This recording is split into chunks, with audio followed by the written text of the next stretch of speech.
All right, welcome everybody to the Lakers Legacy Podcast, where X's in Texas? How about flexes against X's? Because after his first triple double in a Lakers uniform, that's exactly what Luka Doncic did against his former team, the Dallas Mavericks, last night. I'm your host, Jonathan Hernandez, and I'm joined by my co host, Tommy Alexander. Tommy, Lakers, Dallas, matchup of the most shocking trade partners in NBA history. What do you think was going through two-way player and former South Bay Laker Kyler Kelly's head as he geared up for this huge revenge game? Kyler Kelly was probably, ready to he was criticized for his play. No, I have nothing. Kyler Kelly, we miss you. Good luck with the Mavericks. We barely knew you. Yeah, I was very interested to see how you would handle that question, and I did not envy you in your position in the car as you tried to think up of a Kyler Kelly joke. Speaking of which, we just lost Tommy. Let's try and get him back on, I guess. Can you hear me? I can. For some Hold reason, the on. connection feels worse today than normal. Oh, maybe it's just like wherever area you're at. Anyways, I was just saying before you dropped off that I guess that Kyler Kelly setup was too much for you, so you dropped off. Anyways, let's get on with our show. So Tommy, the Lakers are now 15-4 in their last 19 games. They are 6-2 with Anthony Davis in that stretch, and they are 9-2 without Anthony Davis in that stretch, with their two losses being against the Utah Jazz and the Charlotte Hornets, with wins versus the New York Knicks, the Clippers, Golden State, Indiana, Denver, and Dallas. So first, let's give our quick recap thoughts on the Lakers' last two big wins. Obviously, last night versus the Dallas Mavericks, and then the Denver Nuggets game on Saturday when Luka had his true coming out party with 32 plus points and a smattering of other stats. Try and save your macro thoughts on the Lakers' recent defensive stretch as a whole and keep it contained to these last two games because I have some stats that I want to lay out when we get to that portion in the second half of the show. But first, what were your thoughts on the Dallas Mavericks game last night? Obviously, a lot of hype and hoopla went into it. Luka Doncic paid for everyone's parking in LA last night, which was absolutely insane. And I mentioned it on Twitter, but if you want to ingratiate yourself with Los Angeles, then give them free parking. And that's exactly what Luka and his team did. So kudos to them. And then, yeah, first off, welcome back, Anthony Davis and Max Christie and Kyler Kelly, of course.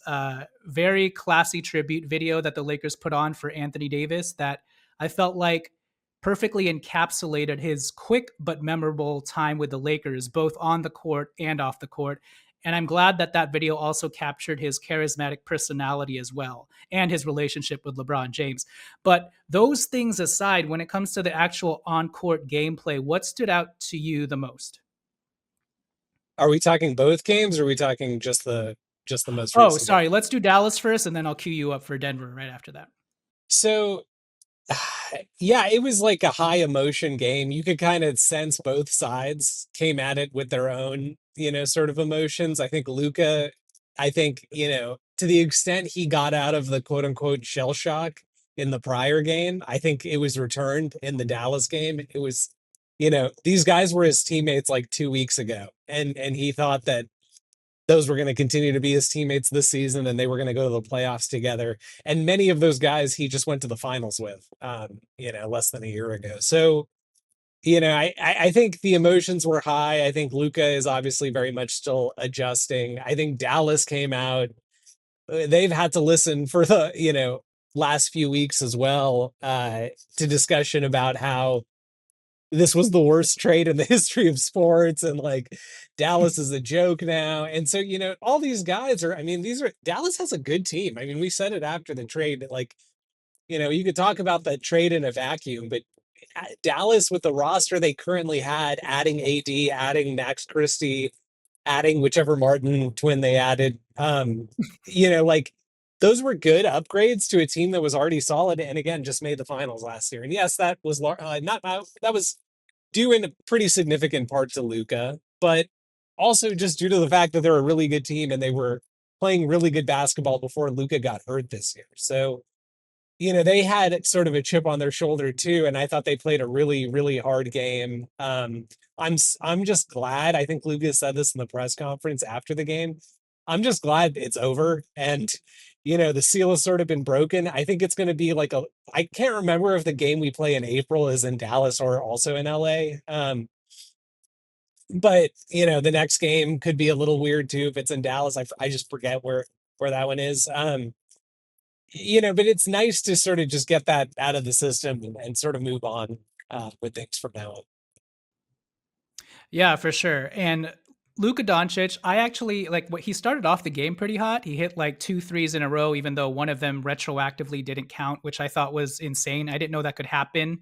Like it made sense that you retroactively change a three to a two, but to like go back and realize that it was out of bounds. Anyways, that's besides the point. But it looked early on like Luka was going to pop off for another 30 plus point game. But instead, he kind of uh, well, first of all, Dallas's game plan was sort of similar to our game plan against Jokic on Saturday night. They wanted to make sure that Luka got the ball out of his hands and were sending quick doubles. They were blitzing him, et cetera, et cetera, et cetera. And Luka Doncic made them pay to the tune of his first triple double as a Laker: 19 points, 15 rebounds, 12 assists. How about that behind the back no look pass to Austin Reeves, Tommy? Yeesh, I mean, that was crazy. What's crazy about that is that's just like a normal play for him. I mean, it is. Okay, so I mentioned it on X, but doesn't it seem like Luka Doncic does a better, more accurate job passing when he doesn't look at somebody than he does actually looking at them? It's crazy how pinpoint accurate his passes are. And his teammates are starting to wisen up to them. And I give Austin Reeves a lot of credit on that shot, by the way. Can you imagine the amount of pressure Austin was feeling? I know he was wide open, but when you get such an amazing pass like that, all the pressure is now on you to hit that shot so that it remains in the highlight reel. yeah, You know what I'm saying? exactly. Because if he had missed that shot, record scratch moment, and it's like, damn it. But kudos to Austin for finishing that play. And yeah, again, Luka Doncic found a way to dominate the game while still being inefficient and not putting up his best offensive performance. And I think the biggest thing that stood out to me was, and a lot of people have already pointed this out, but Luka Doncic, through his passing, through his playmaking, um, he really allowed LeBron James to bide his time to the fourth quarter. And I think up until that point, LeBron only had 11 points. He was still cruising. And actually, even before that point, we were up by double digits in like towards the end of the or towards the end of the first half as well. And so when things started to kind of derail a little bit by the fourth quarter, LeBron James was like, all right, it's time to turn things up. And boy, did he turn things up through his defense, through his offense, hitting open threes, doing that little hot potato thing in the post with Luka Doncic till he drew the double and got the wide open three.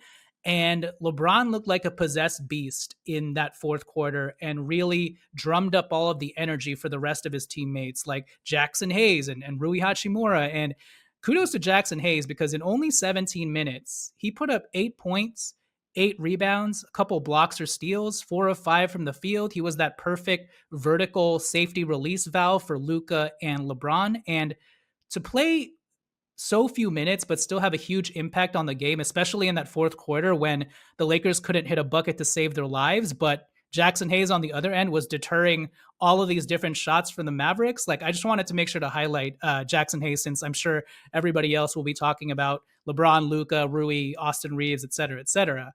And I also wanted to highlight Dorian Finney-Smith because he was really struggling offensively all night. And like halfway through the third quarter, I tweeted out, this is probably Dorian Finney-Smith's like worst game as a Laker. And then a bunch of people got on me for that. Like, aren't you seeing what he's doing on the defensive end? It's like, yeah, of course I'm seeing what he's doing on the defensive end. Having said that, he like really revved things up in the fourth quarter and was running around like a maniac. 8 rebounds, which is pretty good for Dorian Finney-Smith since he's not that high volume of a rebounder.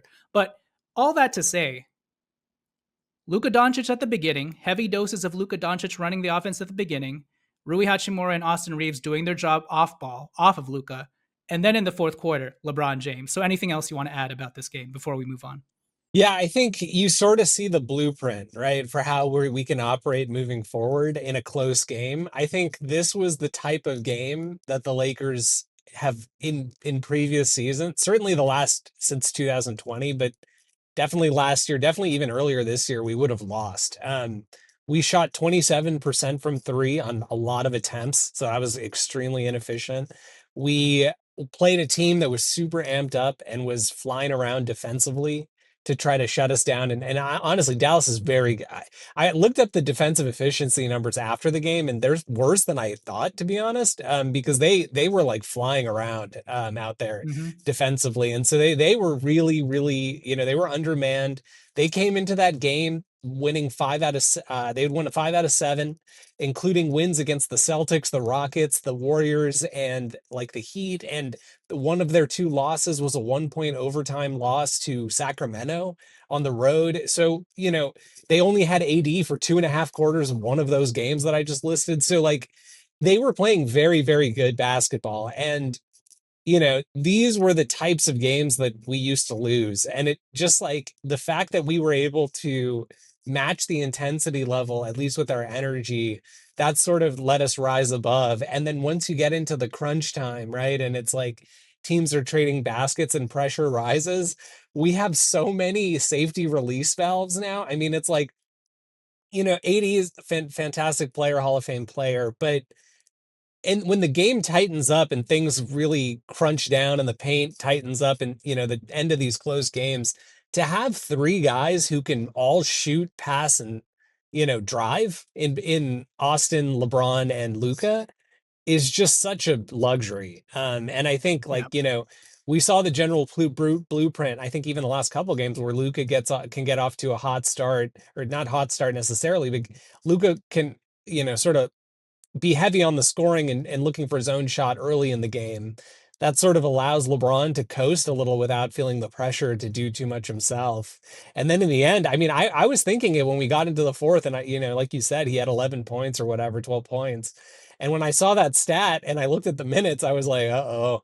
I would be scared if I was Dallas, because he's clearly been saving himself. Like he hadn't taken that many shots, and that's exactly what happened. He came in the fourth and just like completely took it over at that point.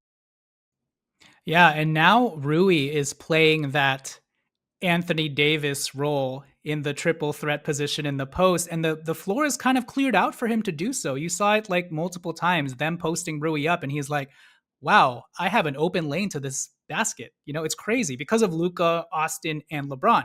So with that said, let's transition now to the Denver Nuggets game, because I was prepared on Saturday, Tommy. I've watched many Lakers Saturday games, and I know they've been doing better recently, but in my recollection, those Saturday games never end up going well for us. And I end up just wasting my time on a Saturday night, no less. And I end up being extra peeved about it afterwards.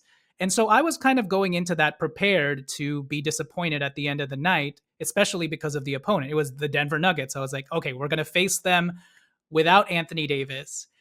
And then as the game tipped off, and from the moment the ball got tipped and the Lakers started sending like triples over to Jokic and pressing up on him 90 feet of the court, I was like, oh, this is different.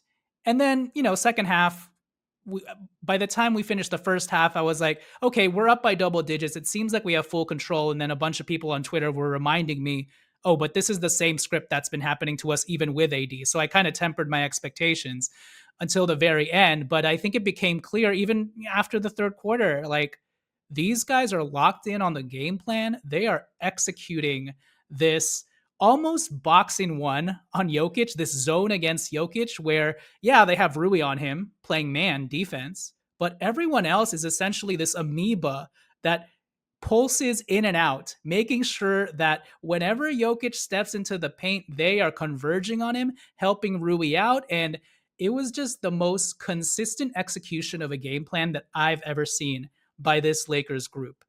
Obviously, I wish this could have happened with Anthony Davis, and I'm not saying it never happened, but yeah, my eyes were open by that game, and I don't want to get ahead of ourselves. I'm sure the Denver Nuggets will adjust. This is going to be a different story in the playoffs, but that gave us a blueprint of everything that had been working up until that point, even without Anthony Davis, but like amplified because it was against like the boss level opponent in Nikola Jokic. And the fact that we were able to prove that this small ball stuff that Redick has been implementing can work even against the most elite big man in the league, I was very encouraged. So, your thoughts on the Denver Nuggets game? It was, I mean, I think on like all levels, it was kind of like it was just an elite level. I think regular season game, obviously, when you win, it makes it that much sweeter. I think, Luka played 30 minutes in that game and put up 32 points.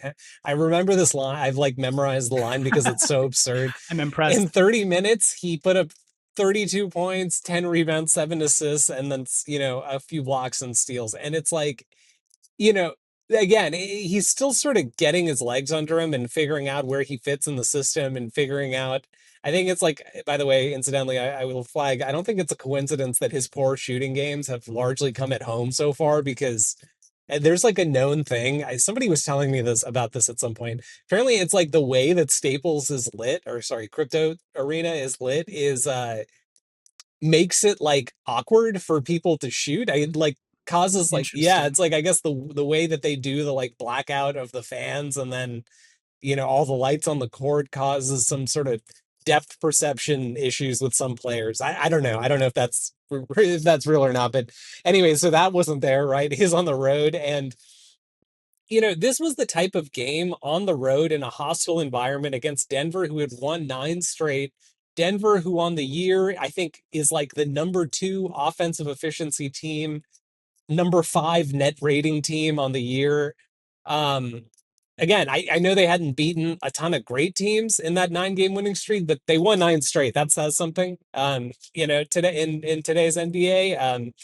And so you get a guy like Jokic putting, or excuse me, Luka putting up that kind of line in that kind of setting, in that context. I think for a lot of guys, that's like, wow, that's like one of the best regular season games of, for any player this season. And for Luka, I honestly feel like that was just like a normal game for him, especially like considering how many minutes he played, right? I don't think he did anything that he, in that game that was special compared to like what we've seen him do 1,000 times in other situations over the first 5 years of his career. So, it it was encouraging for so many levels, but on so many levels, but it kind of gave me, and I think other people I saw were talking about this a little bit on Twitter, but it kind of reminded me of that 2008 Lakers team. The Mm, year that we traded for Powell, and we had sort of been trending up before that. We made the trade for Powell, and it catapulted us to the top of the standings. mm, Obviously the prior few years we had struggles against the Phoenix Suns. They knocked us out in the first round a couple years in a row. One year we kind of pushed them, but it just like they had our number. They beat us up every time we played them. It felt like, and it felt like we were just like little brother in that matchup. And yeah. we get Pow, and then it's like we see the matchup, and things have clearly changed. And I think that was the case with that Denver matchup. I think, like, actually, again, very similar and analogous to that Phoenix situation. Over the years, Phoenix lost some guys. They weren't who they once were. In terms of overall roster talent. And I think that's this, Denver is not the same defensively that they've been in prior years. So throwing Luka out there with LeBron and Austin and Rui and all these like weapons we have now, it just like throws them so off the game that and their game plan and the game that they want to run against us. And the fact that JJ had these new schemes for dealing with Jokic, I mean, it feels like, it's one game. We're still 2-13 against them in the last 15 regular season matchups, but it feels like there was a step and things have changed. I'm not saying I still don't want to match up with those guys in the playoffs. I think they're the team to beat in the West, notwithstanding OKC's record. So but on multiple levels, I was very, very encouraged. I don't think we had like Mhm.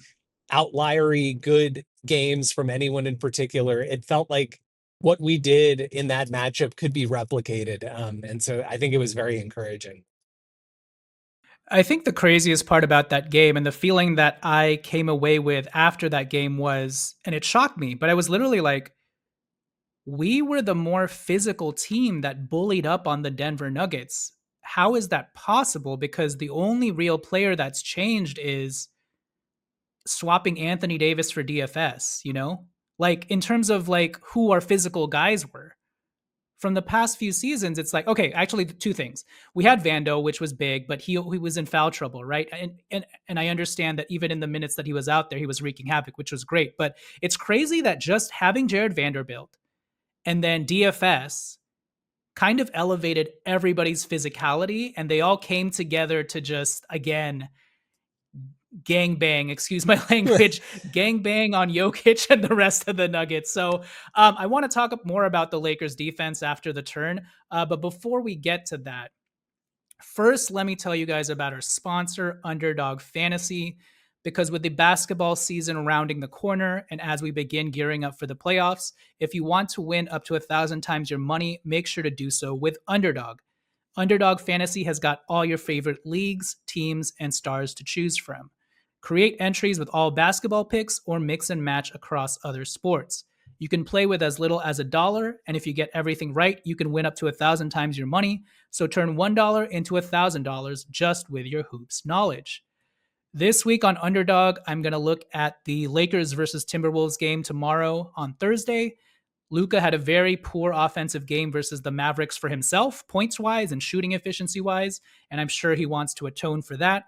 And tomorrow he's going to be going up against the Western Conference Finals team in the Timberwolves that he demolished to get to the finals. So I would take the higher on whatever Luka Doncic's points prop is, even if it's set at 25.5 points.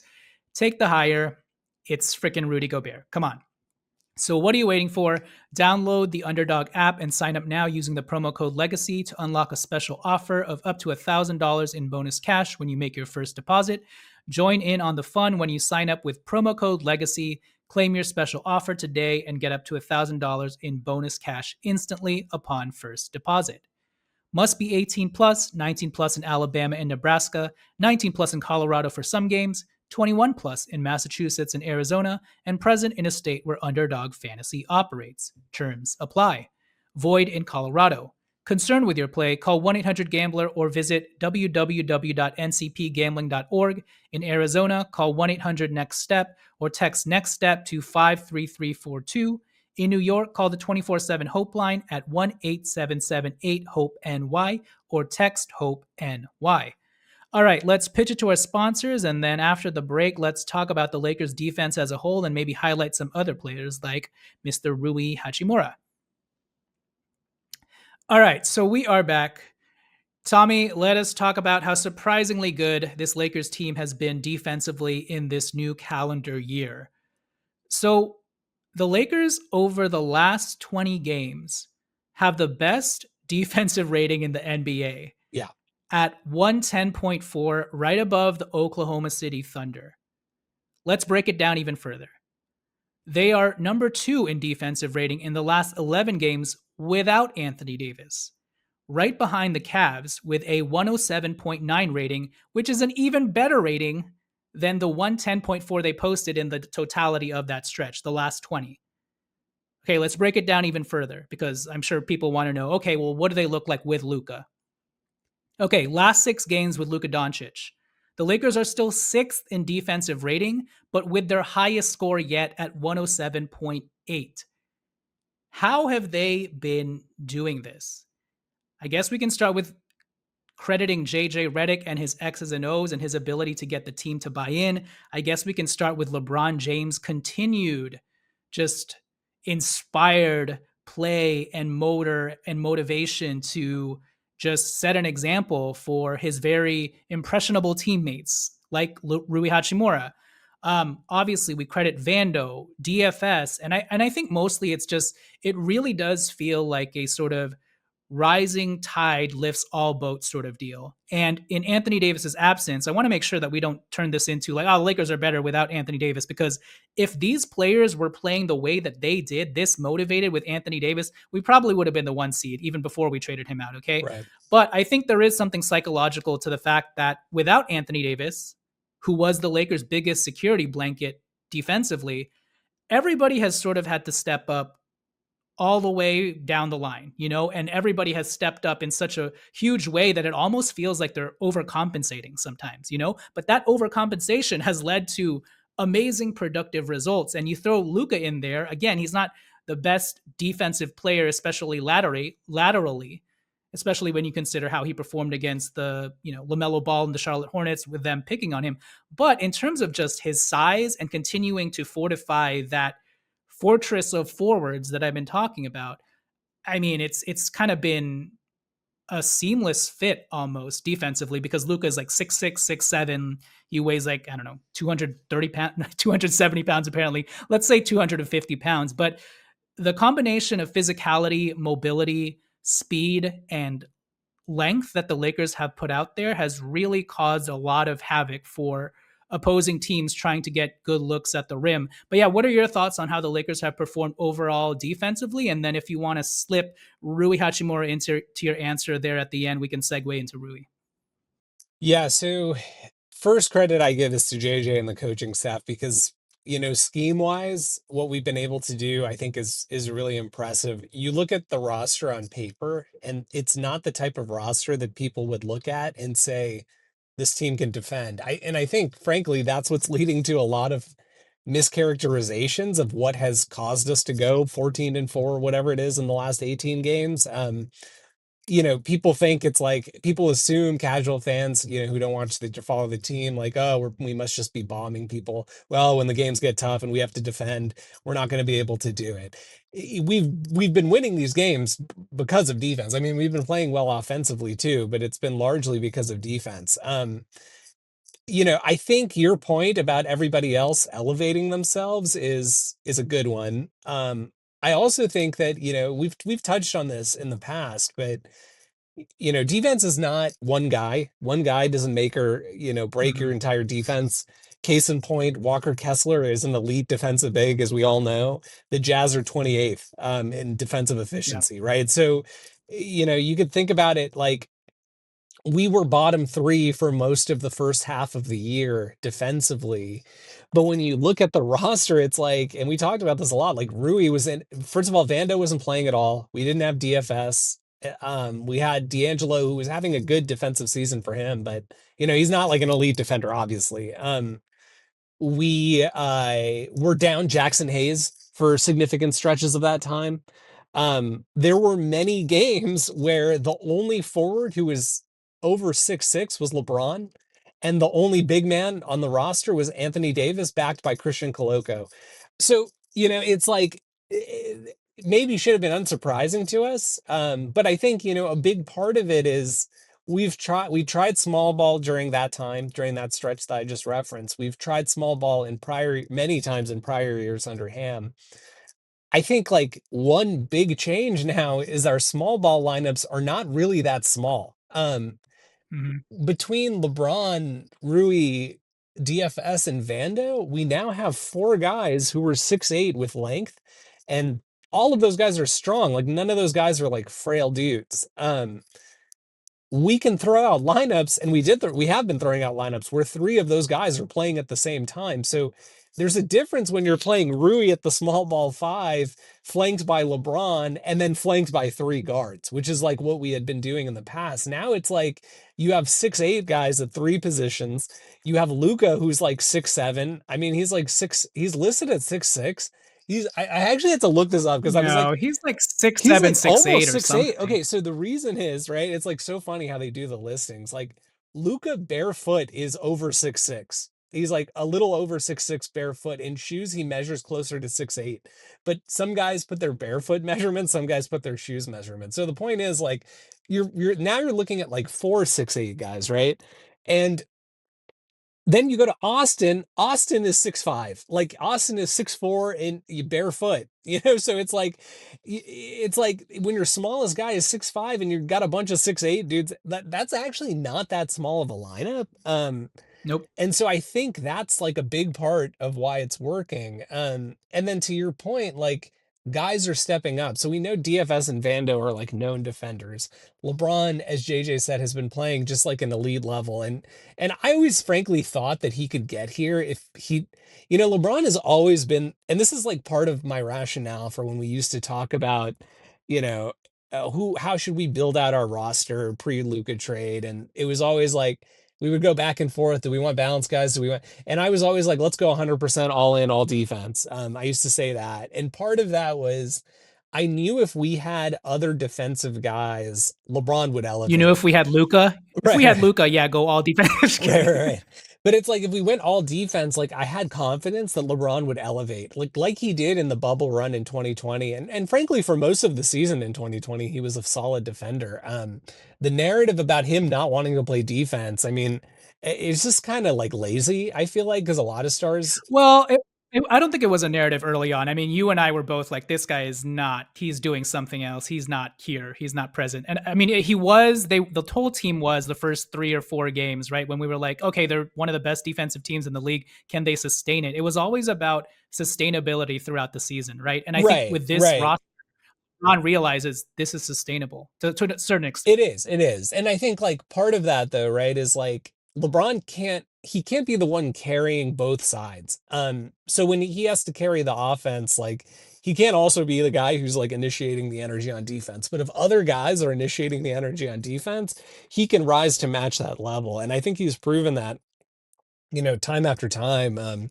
He to me has not really lost a step. I mean, they try to switch on this dude and he's like cutting like small quick guards who were like 15 years younger than him off on drives is like crazy to watch, honestly. And then like switching onto Jokic and giving Jeez. him a hard time in the post. So it's been crazy. So and then yeah, other guys elevating themselves too. I mean, so that leads us to AZN Balla Boy Rui Hachimura. And AZN Kaiju 88 something. exactly. Exactly. So he has just taken himself to a completely different level. And it was slowly building, I think, over the course of the season. He had his, of course, space cadet moments.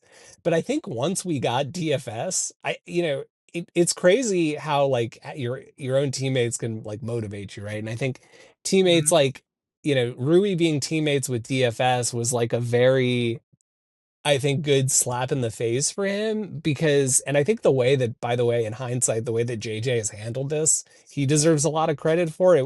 It was very clear when we made the trade that, especially when we made the Luka trade, the DFS on paper seemed like the much more obvious fit to Yes. start. And I think a lot of coaches would have just immediately jumped to that. A lot, And a lot of fans continue to clamor, Tommy. Start DFS. I don't understand. Put Rui off the bench. yeah, Use the bench needs his offense. And for me, and we had these exchanges. I never, obviously on paper I understood it, but I did not understand, especially with Anthony Davis off of the team. To me, I was like, let's let this play out because even before Anthony Davis left, they had found a rhythm with DFS off the bench, Rui averaging 18 to 20 points without Anthony Davis and still being physical. But most of all, and one of the biggest tweets I had in this last month was me pointing out so many fans wanted to pit DFS and Rui against each other. It was either Rui or DFS. And for me, it was always like, no, it's Rui and DFS in tandem. And now you see, Tommy, the Lakers' best 5-man lineup recently is Austin Reeves, LeBron James, Rui Hachimura, Jared Vanderbilt, and Luka Doncic. It's those five. yeah. No real center. But yeah, continue with Rui. Yeah, so I think DFS coming in and JJ leaving Rui in the starting lineup, I think it clearly made Rui realize like, okay, if I am going to continue to take the bulk of the minutes, I have to be giving something defensively. And he's giving more than something right now because I mean his Mhm. rebounding, his help defense. I mean, I think he had a low rebounding game against Denver, but I think that's because he was He just had zero, he okay? But he like, was wrestling Jokic the whole game, you know what I mean? So no, like literally 48 minutes of the game, that dude was like ducking under Jokic's shoulders. He was trying yeah. to pin him to the. It was crazy. So yeah, and it's defensive impact is like measure there's it's a long history of it, there's not numbers that are make it easy to measure defensive impact. You just really have to watch the full game. You obviously can't get it on the highlights because the highlights are not showing like just random good defensive, like non like counting stat defensive plays, just random half court encounters, and Rui has just been dominating those. And it's allowed us to play in a really exciting way with these 6'8" forwards that I mentioned, and just stacking those guys and overwhelming teams. And I mean, his athleticism is on full display. I think, we saw flashes of this in the run a few seasons ago when we made it to the Western Conference Finals, and it sort of tapered off, and we were like, okay, I guess that was just a flash in the pan. But you know, the knock on Rui has always been he can't consistently do this, and it always felt like a mental thing because the athleticism is in there very, clearly. And now it's just there, and he's taken it personally, and I think he's having fun with it. And so Yeah. that's causing him to like unleash this athleticism. I mean, the two blocks he had against Dallas were like, On Christie? oh my Yeah. God, the one on Christie was insane and so strong. And then the one on the chase down sort of ish block on PJ Washington, Mhm. like, is so athletic. And it gave me flash. He had a similar block in the playoffs against the Warriors on that run we had, that it gave me kind of flashbacks too. So, it's been awesome to watch him. JJ, again, I just give this guy so much props through all the noise, through all the people. Like, it would be so easy to criticize, and people have criticized him for the move to continue to start Rui, as you noted, but it's not just that he's starting him, he's playing this dude heavy minutes. I mean, he's playing A him lot. way more than all the other forwards, including LeBron, by the way, in most games. So Yeah. it's like he clearly recognizes the two-way benefits that Rui has, and he has like really turned this guy into a two-way player. I mean, frankly, from a contract that a lot of us early in the season were like, I don't know, he's kind of like barely meeting value, to like, okay, you have a 6'8" forward who shoots 40% from three, who can drop like 20 plus on any given night, who's now also defending at a pretty, well, certainly above average level. That is, for most guys who fit those measurements, like a 25+ million player. And now Rui's starting to look like a bargain contract very quickly here. So Well, and Rui has become sort of, in the best sense of the word, like a the most jack of all trades, master of none forward that the Lakers have outside of their big three who do a lot of the shot creation, right? Because Rui is like the perfect blend of everything. He'll shoot, catch, and shoot threes at 40%, like Dorian Finney Smith. But sometimes you can go to the post and allow him to attack in triple threat position, like LeBron James.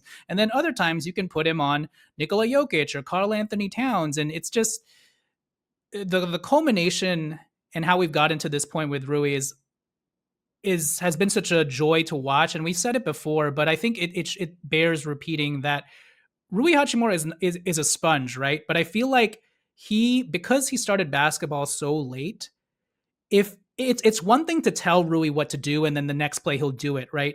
It's another thing to show Rui what to do by having Dorian Finney-Smith out there, Jared Vanderbilt out there, mhm. LeBron James out there. Very quickly, Rui's like, "Oh, I get it." It clicks in his head.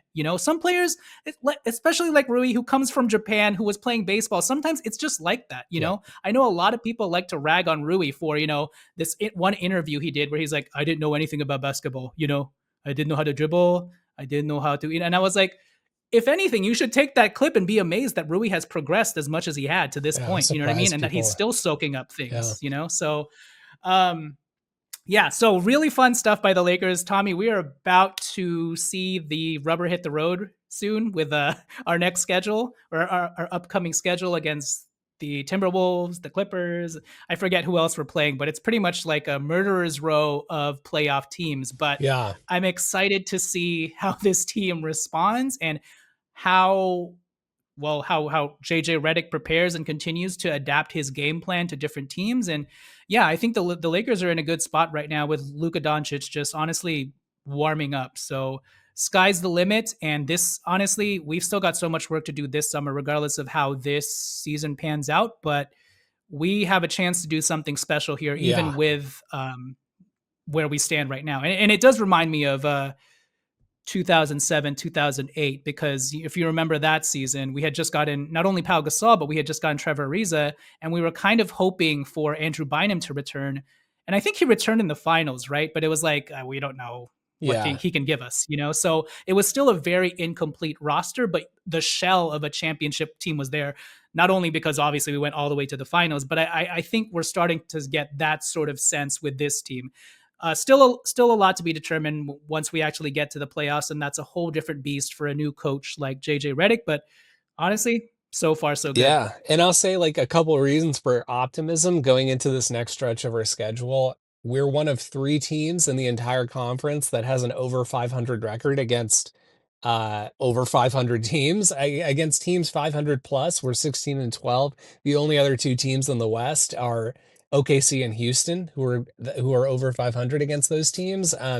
That means Crazy. Memphis and Denver are both sub 500, and all the other teams sort of vying in that 6 to 9 spot are all sub 500 against 500 teams. So, and think about the whole NBA. The only teams in the East that are over 500 are Boston, Cleveland, and randomly Indiana, who's a couple games over 500 against 500 teams. So, reasons for optimism there, and reasons for optimism about our offense moving forward. I think you know these guys are still very much adjusting to the types of looks they're getting. I mean, you saw the quote from Dorian Finney-Smith the other day where he said something about buck naked. I don't know what he was trying to say there, but they're so open. I think it's throwing some of them off. I mean, Rui is like he has not gotten post All-Star break. Rui has not gotten back to his consistent shooting from the perimeter yet, and I think that is partially because he is he's so open and nobody's even closing out. And I think him and DFS, as they learn to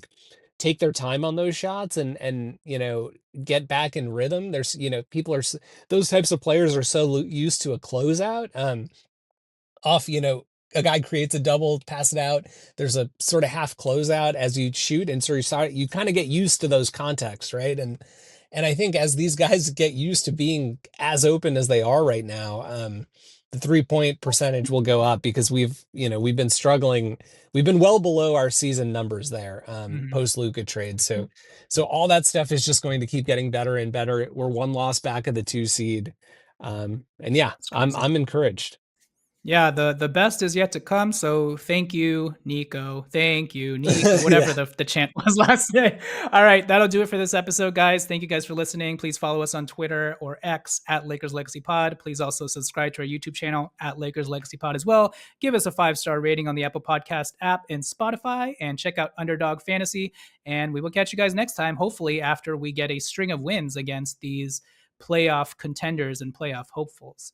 With that said, Tommy, I will catch you later. Peace. See ya.